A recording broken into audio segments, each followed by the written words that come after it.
Dalam kesibukan rutin harian kita, banyak nutrisi penting yang sebenarnya hilang tanpa kita sedar. Kekurangan nutrisi ni yang buat badan kita ni cepat penat, mudah dapat jangkitan ringan, macam sesama dengan batuk.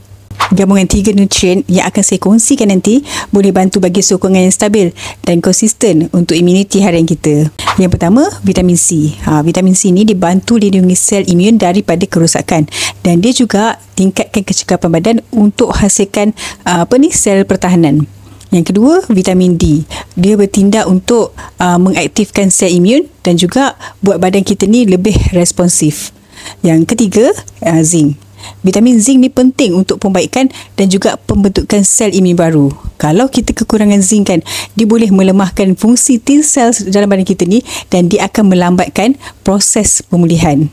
Nak saya cadangkan vitamin yang paling sesuai dengan keadaan badan anda, type immunity? Nanti saya akan terangkan ikut keperluan.